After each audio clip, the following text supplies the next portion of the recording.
The following podcast is part of a certified educational activity titled Mapping Therapeutic Directions in DLBCL, Team Strategies for Prognostic Assessment and Implications for Targeted Therapy and Other Innovative Options. Access the entire activity and complete the post-test at peerview.com/DPB860. Downloadable slides and practice aids are also available. Hello, I'm Dr. Krish Patel from the Sarah Cannon Research Institute.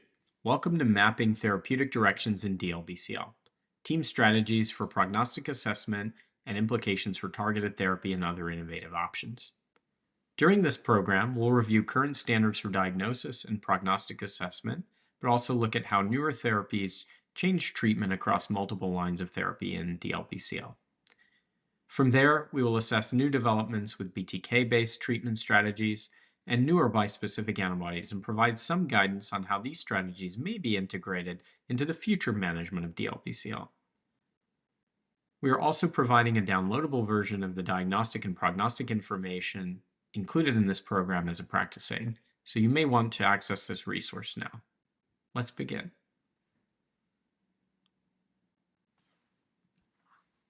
Here are our goals for today. During this presentation, you'll learn that modern prognostic assessment in DLBCL includes new factors recognized as important for treatment decisions, including cell of origin and certain high-risk mutations. You'll learn about emerging BTK-based treatment regimens that may soon provide additional treatment options, including in the challenging ABC subtype of DLBCL.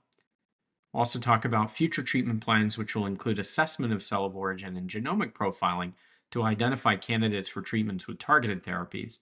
And we'll also touch on the use of bispecific antibodies, either in combinations or of novel bispecific antibodies that we expect to have in our toolbox in the future.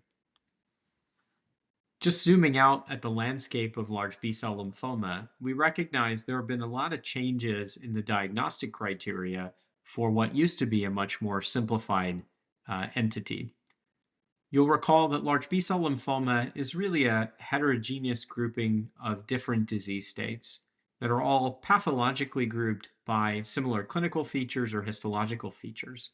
But ultimately, underpinning large B-cell lymphoma are a wide variety of different molecular subtypes, and there have been numerous attempts to help classify these different molecular subtypes with the hope of being able to translate that into personalized treatment options. Our most recent attempts have really two different flavors. We see the ICC 2022 classifications and the WHO 5th edition classifications. Within the larger category of DLBCL, we still have DLBCL NOS, but you'll see we've made distinctions for large B-cell lymphoma and immune-privileged sites such as primary CNS lymphoma, primary testicular lymphoma. And this really reflects the fact that there are very specific molecular abnormalities in these immune-privileged lymphomas. We also recognize that what we have historically called high-grade B-cell lymphoma, or what commonly people refer to as double-hit lymphoma, has some more specific definitions shown here. Really, again, looking at the very specific gene rearrangements that are either present or not present in this entity. So we've known that we can classify DLBCL NOS into different categories. For example, the cell of origin. This is something we've known now for a long time. And you see here on the left of the slide, using either immunohistochemistry by the Hans algorithm or gene expression profiling, we can subclassify DLBCL NOS into ABC or activated B-cell subtype, GCB or germinal center B-cell subtype, or unclassified. We've also known now for some time that we can take that a step further and subclassify those groups as well. And here, importantly, what we're really looking at are shared or common gene mutations that are present in these different subclassifications. So as an example, we can see in what historically we think about as ABC subtype DLBCL, that there are clusters of what are really lymphomas that are driven by signaling through the B-cell receptor pathway or related signaling cascades. For example, MyD88, CD79B. On the other side of the coin, we can see that there are also DLBCL subtypes that seem to be driven or harbor epigenetic abnormalities, for example, in the EZB cluster. So being able to better define these categories allows us to think about drug development and combinations of therapies in a different way than we have before. I think this slide really summarizes where we've come from and where we're trying to go. So as I shared with you, DLBCL NOS has largely been this basket diagnosis group where we recognize that there are likely different disease states within this basket, but they had been categorized together based on morphology, immunophenotype, or the location of disease. And what you can see here is with iterative advancements in molecular diagnostic technologies, as well as better classification systems, we can use next generation sequencing to provide a lot more information today about DLBCL than what we've ever had before. We can use that information to classify cell of origin, but also particular driver mutations, and even the lymphoma microenvironment, which will have a distinct importance as we think about immunotherapies in particular. So we've come a long way. How do we actually employ this in clinical use? Well, I'll tell you today, it's not quite there yet. We recognize that things have advanced a lot, but we're working on ways to really functionally use this information for treatment selection. In current times, these are our current principles and tools for diagnosis of DLBCL. All patients with suspected DLBCL really need to have an adequate lymph node biopsy. A fine needle aspiration is not adequate. Either an excisional or an incisional biopsy is optimal, but sometimes we can make a diagnosis with multiple core needle biopsies. The types of assessments we do on that diagnostic material include things we've done for a long time, immunohistochemistry, flow cytometry, but increasingly we are using molecular diagnostic techniques. As we shared, certain forms of large B-cell lymphoma will have very specific gene rearrangements. FISH testing is important to look for major translocations, in particular for MYC or BCL2. We can also use molecular testing to identify this in cases where perhaps the sample is not adequate for FISH or FISH can't be done. And increasingly, we're looking at next generation sequencing for a variety of purposes. This can give us whole exome data, whole transcriptome data, but also can identify lymphoma-specific signatures that can then be used for circulating tumor DNA-based MRD assessment. So while I would tell you that NGS as a molecular classification technique today is evolving, even today, we can use it for things like MRD assessment. So this is increasingly becoming a recommended part of our initial diagnostic assessment. So how do these molecular features or differing features actually have implications for treatment? This will look familiar to you all. So if we think about, in particular, high-grade B-cell lymphoma, we've recognized for a long time that there are these very proliferative, very kinetically aggressive types of large B-cell lymphoma, and we have historically called those high-grade B-cell lymphoma. In particular, when there is presence of a MYC gene rearrangement and a BCL2 or BCL6 gene rearrangement, historically we've called this double-hit lymphoma. And we know these patients, unfortunately, don't do so well with the standard chemoimmunotherapy that we use in most large B-cell lymphoma, R-CHOP. Here you see the overall survival is only around 30 to 40%, which is much less than expected for typical DLBCL. In the case of a third gene rearrangement, so-called triple-hit lymphoma, we see the overall survival is even worse. On the other side of the coin, when looking at cell of origin, we've known now for some time that in patients who have non-GCB or ABC subtype DLBCL, that their outcomes with R-CHOP alone in the advanced stage setting are also not as good as those patients who are GCB DLBCL. You see the 5-year overall survival here. So having this information up front historically has been able to be used as prognostic information, but I'll share with you now we can also use it in tailoring or personalizing treatment selection. What are some other tools we use for prognostication? For a long time, we've had clinical tools like the IPI score. These are based on varied clinical factors that are available to us from just assessing our patient. How old is the patient? Do they have an LDH above the upper limit of normal? Do they have advanced stage disease by the Ann Arbor staging system? What's their performance status? Do they have sites of extranodal disease? And here too, we can break out what the predicted overall survival might be based on IPI risk. We know that many patients with DLBCL are older adults, but importantly, the biology of DLBCL in older adults may be distinct as well. So also understanding how age impacts risk, we can incorporate age and then the degree of change from normal LDH in the NCC and IPI score. So we have these clinical prognostication tools that we can use in addition to genomic and molecular-based testing. Ultimately, how does this all come together for treatment selection? This is a snapshot of the NCCN guideline recommendations for patients who have DLBCL and incorporates very different clinical factors such as stage, such as older age, such as the IPI. And you see this here. The most important probably example of this is the Pola-R-CHP trial. The Pola-R-CHP study is a phase 3 randomized study comparing Pola-R-CHP to R-CHOP in patients who have DLBCL that's previously untreated with an IPI score of 2+. So here you can see in patients who had IPI 2 or higher, Pola-R-CHP resulted in an improvement in progression-free survival, and that was maintained at the 5-year follow-up that was presented recently.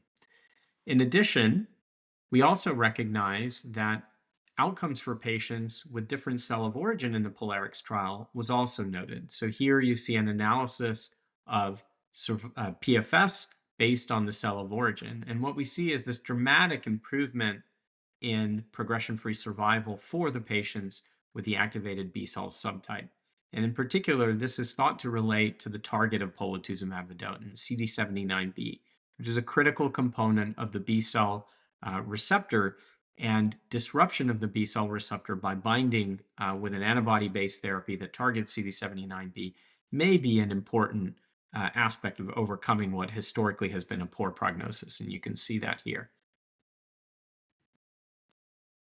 What about in the second-line setting? When we think about antibody-drug conjugates and bispecifics as options for therapy in the second-line setting, here largely we think about the time from initial diagnosis to relapse. Those patients who relapse early within 12 months of initial therapy or who progress through initial therapy really represent a high-risk patient population in which we know that CAR T-cell therapy with CD19-directed CAR T-cells listed here is a preferable therapy. We know that from randomized clinical trial data. However, not every patient is able to successfully receive CAR T-cell therapy, and this can be for a variety of reasons.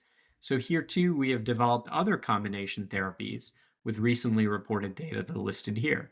I'll highlight that many of these use the incorporation of a chemotherapy backbone with the addition of either a bispecific or an ADC, but we're also starting to combine antibody-drug conjugates and bispecifics as well. We'll talk about some of that data also. What about in patients who have later relapse more than a year after initial therapy? Well, here we think often about the patient's fitness to undergo either intensive therapy with platinum-based chemotherapy and an autologous transplant, or if they're not fit for that type of treatment, potentially the use of CD19-directed CAR T-cell therapy, specifically lisocabtagene maraleucel. But here also, when access to either transplant or CAR T-cell therapy is not an option, we also see data for the combination of either bispecific antibodies with chemotherapy, bispecifics with ADCs, or ADCs potentially with chemotherapy, as well as the CD19 monoclonal antibody tafasitamab and lenalidomide. What about later lines of therapy? Well, our first approvals of CD3, CD20 bispecific antibodies came in the third-line setting as monotherapy. And here we have two agents, epcoritamab and glofitamab, both approved on an accelerated approval based on single-arm clinical trial data, which demonstrated a high overall response rate for these agents and a complete response rate approaching 40%. And importantly, these trials also included patients who had progressed after CAR T-cell therapy. And so these have represented a preferential therapy in later line settings. Where are we going in the future? So I shared with you that we've spent a lot of time developing molecular definitions of DLBCL. And here we have an opportunity to incorporate targeted therapies based on those molecular differences. So we've known now for a long time that the B cell receptor pathway is important in a variety of lymphomas, including CLL, mantle cell lymphoma, but also importantly has an important role in diffuse large B cell lymphoma, in particular in non-germinal center B cell lymphomas that are heavily dependent on B cell receptor signaling. We have data from single agent use of BTK inhibitors such as ibrutinib and acalabrutinib, which have shown efficacy in those settings. So the question remains, can we potentially combine BTK inhibitors with other therapies that are known to be effective in DLBCL? Before we talk a little bit about that, just to highlight, we also recognize that not all BTK inhibitors are the same. There's differences in selectivity for binding of the target, BTK, and then off-target binding. And so less selective inhibitors may have more off-target side effects. More selective inhibitors like acalabrutinib and zanubrutinib have fewer off-target side effects. And this has been proven in head-to-head studies in other B-cell malignancies, such as CLL, where we can see distinct safety profiles that favor second-generation covalent inhibitors. So now, getting back to the idea of combining BTK with other therapies in DLBCL with proven benefit. I'm just going to highlight the Phoenix trial. This is a study that combined ibrutinib with R-CHOP in patients with non-GCB DLBCL. And what I'll highlight here is if we look at patients who are younger, less than age 60, you can see in this subgroup the event-free survival for patients treated with that combination of ibrutinib and R-CHOP was superior to those patients who received the R-CHOP alone. And that improvement in progression-free survival or event-free survival and overall survival is maintained over time. Now, unfortunately, this was not seen in older adults. And one of the possible explanations for this could be the lack of selectivity of the BTK inhibitor. Perhaps there is some component of toxicity that impacts different outcomes in different age groups. Nonetheless, we've been able to advance on this idea of using targeted therapies in non-GCB DLBCL. Here's an example of the SMART START trial, which looked at an introduction of targeted agents, lenalidomide, ibrutinib, and rituximab in the first 2 cycles, and then standard chemoimmunotherapy for patients with non-GCB DLBCL.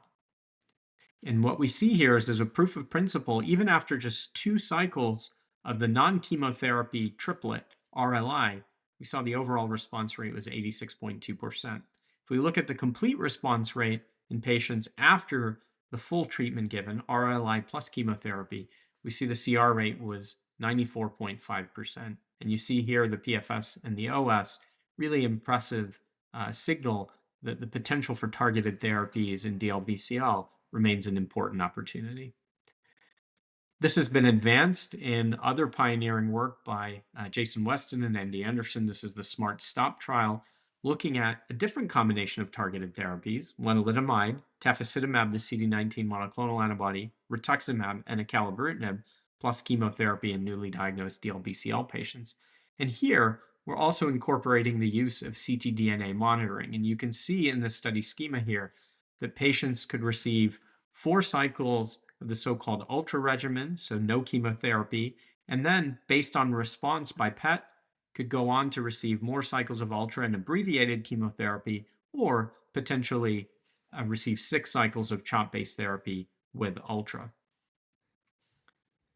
In the second cohort, we see a slightly different approach, where for patients achieving a CR after 4 cycles of ultra, no chemotherapy at all. So I think this is a really important concept to try to think about using our biologically active targeted therapies in patients to spare chemotherapy in the right molecular subset.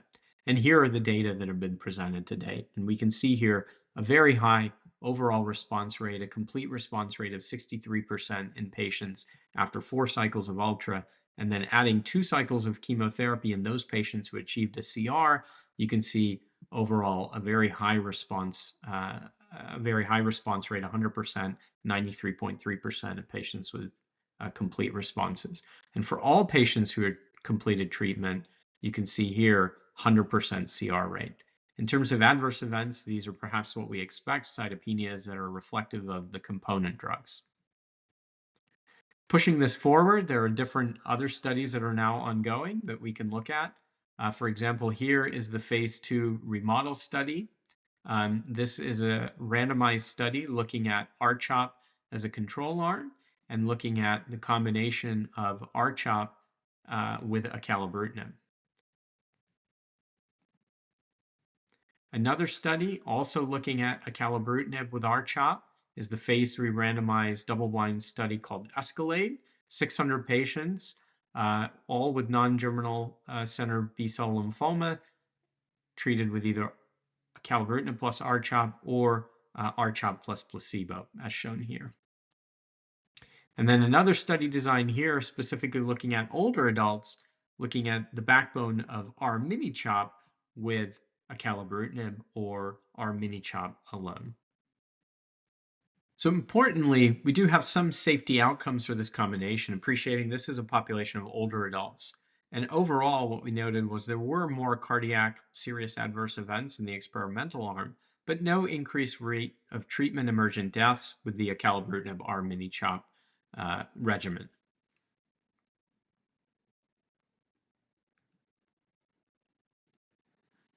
What will the future dosing of BTK inhibitors look like in DLBCL? Well, that remains to be seen based on the studies that are ongoing that we talked about. But I'll just share as a reminder that dosing may look different in DLBCL than it does in other lymphoma histologies. We see that for ibrutinib in particular. For acalabrutinib and zanubrutinib here, we may have doses that align with other B-cell histologies. What about bispecific antibodies and combinations thereof? So we'll talk about 3 trials in particular presented at this summer's congresses, 2 combinations with antibody drug conjugates, and then emerging bispecific antibodies. So the first study to speak about is the SUNMO trial. This was a phase 3 randomized global study looking at the combination of mosunetuzumab, a CD3/CD20 bispecific antibody given subcutaneously in combination with polatuzumab vedotin. You see the study schema here, a fixed duration treatment regimen. The control arm was R-GemOx, a chemotherapy commonly used in patients who are considered ineligible for transplant. These are the primary endpoint data. You see the Kaplan-Meier curve here. The green line represents patients with mosun-pola, early separation of the progression-free survival curve from the dotted blue control curve. And you see the median PFS for mosun-pola of 11.5 months compared to 3.8 months for R-GemOx. A substantial reduction in risk of progression or death for the mosun-pola combination. We can also see that that translated to deeper responses as well as a greater overall response with the mosun-pola combination. A different combination of an ADC with a bispecific was presented in the LOTUS-7 trial. So here we have the combination of loncastuximab tesirine, a CD19 targeting ADC, with glofitamab, a CD3/CD20 bispecific, in second line or later large B-cell lymphoma. This was part of a phase 1 study. You see the study schema here. Patients had to have had initially in the dose escalation 2 or more prior lines of therapy, but this now has been expanded to include patients that have had 1 prior therapy. Overall, in this study, important early signal, but at all dose level combinations of the glofitamab with lonca, we see this very high overall response rate and a complete response rate across all dose levels of 86.7%. These are really deep responses, and they appear to occur rapidly in this study. So this is a regimen that demonstrates, again, the potential for combination of ADC and a bispecific antibody. What about newer bispecific antibodies? So while to date we've largely had CD20 targeting bispecifics, we know that CD19 is an important target in DLBCL. Here we have a novel bispecific antibody that targets CD19 called surovatamig. This has been assessed in a phase 1 trial of relapsed refractory non-Hodgkin's B-cell lymphoma. And importantly, this bispecific is tuned with a low affinity CD3 binding site to hopefully reduce the risk of cytokine release syndrome, which is known to be a class effect of bispecifics. Here we see the study schema for the CD19 bispecific. One of the important learnings from our experience with CD20 bispecific antibodies is that we have to use step-up dosing to try to mitigate the risk of CRS. How many dose levels we step up and over what amount of time are also important factors, as many of our patients have very proliferative, rapidly progressive lymphomas. So our goal really is to get to that target dose quickly. So importantly, for an agent that has a low CRS risk, we may be able to modulate that step-up dosing to get there very quickly. And I think that's reflected in the study design here, where the step-up dosing to the full target dose is done over a relatively short period of time, about 2 weeks. And so far, in patients with large B-cell lymphoma, here are the initial efficacy data. So for the overall cohort, 58 patients, we see with increased dosing, this is a dose escalation study, we appear to be achieving higher response rates at higher doses and a complete response rate of 63% in the 25 milligram target dose. And when we look across 2 different biologic subgroups, those patients who have not previously had CAR T-cell therapy and patients who have had exposure, we do see some differences here with deeper and higher response rates in the CAR T naive patient population, but importantly, still substantial activity in those who have progressed after a CAR T-cell, which can be a very difficult clinical circumstance. Importantly, while we see CRS with this agent, this was mostly grade 1 and grade 2, and no cases of grade 3 or 4 CRS seen. And overall, ICANS was uncommon, with only around 6% of patients having high-grade ICANS. So there is an ongoing study, Soundtrack E, to further evaluate this agent in patients with relapse refractory large B-cell lymphoma. So now shifting to some cases to highlight how we might utilize some of that information we just discussed, 2 contrasting cases. Our first case is a 60-year-old patient with newly diagnosed DLBCL being treated in a community oncology center. This patient has not completed all the initial testing. And so one of our questions is to think about what kind of additional testing would we want for this patient. So I'm going to start with the first case and then we'll come back to the second one.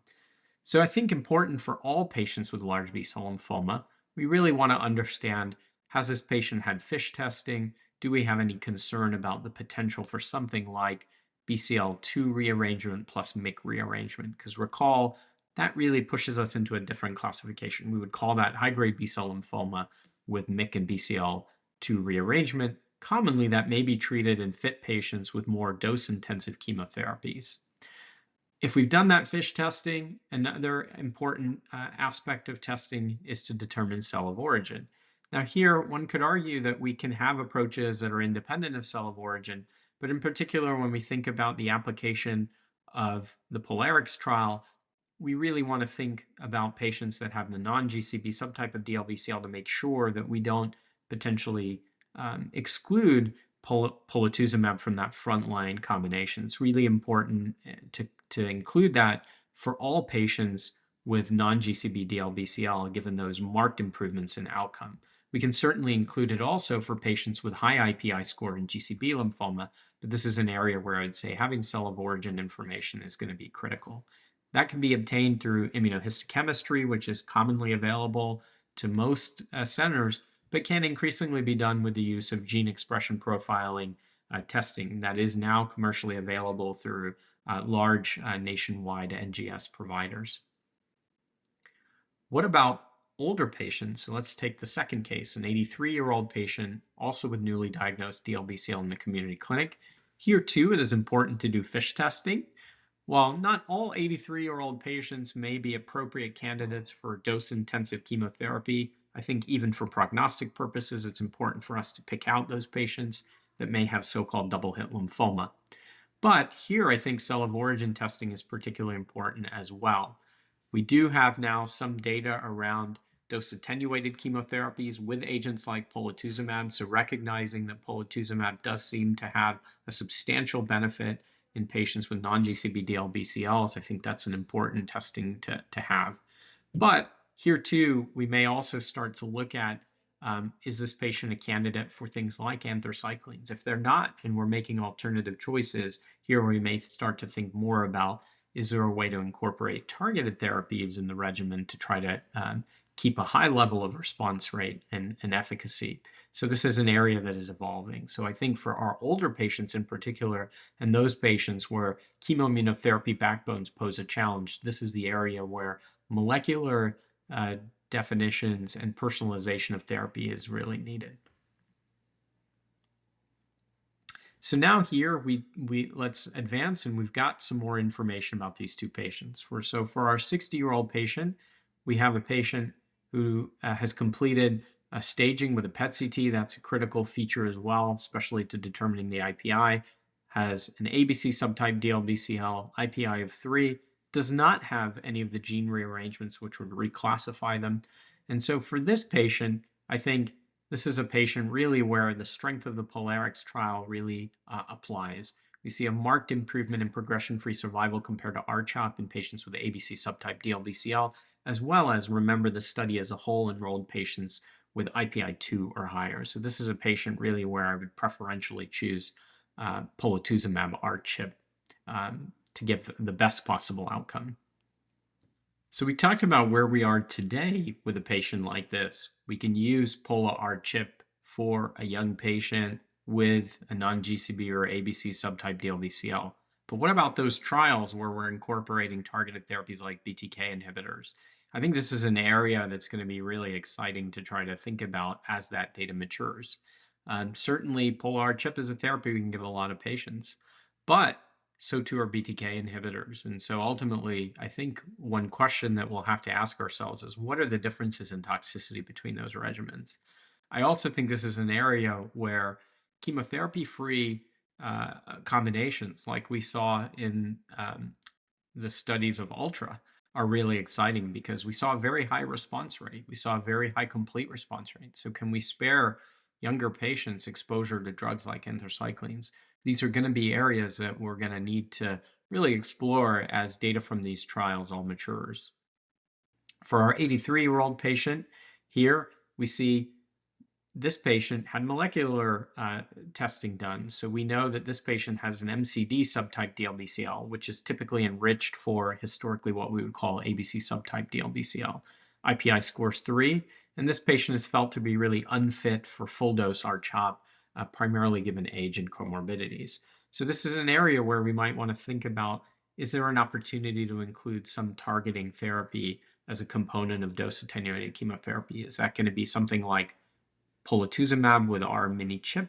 Is it going to be something like a BTK inhibitor with mini-CHOP, like we saw some evidence for, albeit we haven't seen efficacy data for that regimen, but we know that it's probably safe to deliver, or even approaches like the chemo-free options that we talked about with the Ultra regimen, et cetera. So these are the questions that we're starting to try to answer with better prospective data, but we see these patients in the clinic today, and we do have some data to inform us that these factors might be important to clarify up front.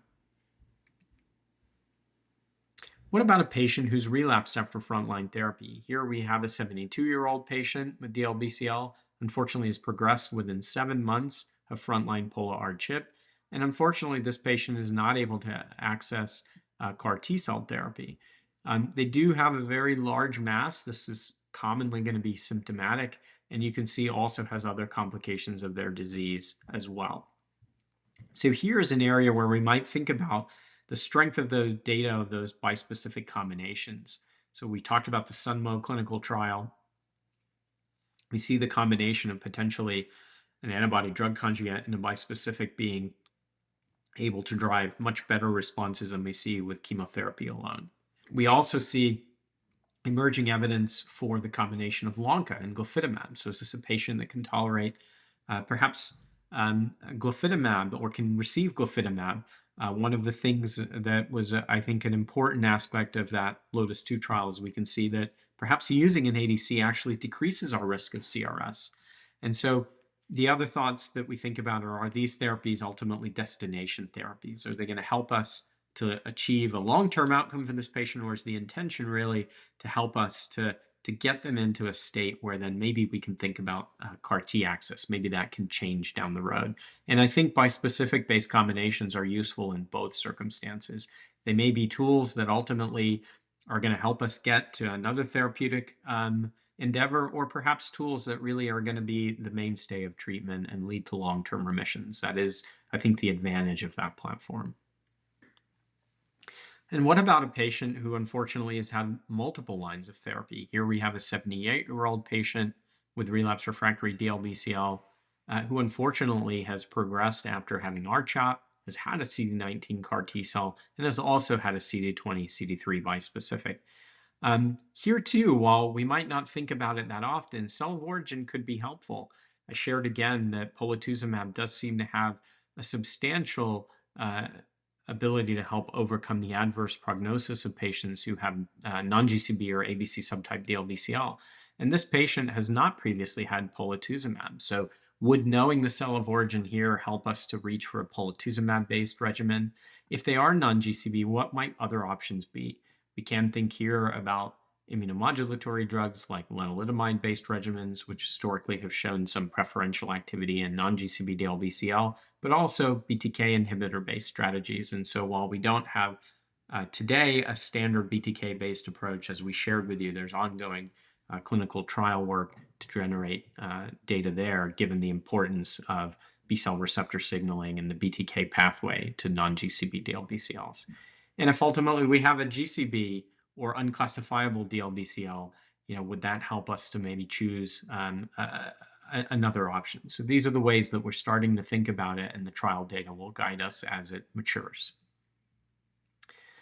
So in summary, I'd like to say there has been really a tremendous amount of work in the area of DLBCL to generate better treatment options for our patients. And I think over time, we're starting to see that we're going to have a lot of tools to use, and we're going to have to figure out how to use these tools.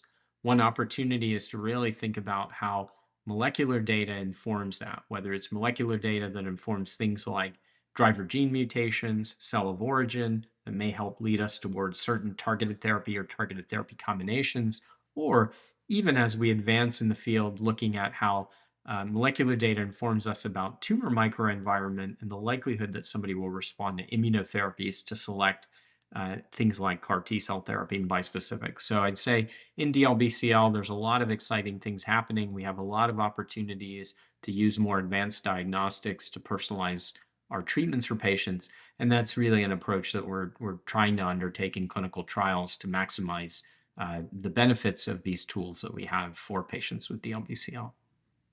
Thank you for your time. Thank you for listening. Remember to download the slides and practice aids and complete the post-test for instant credit.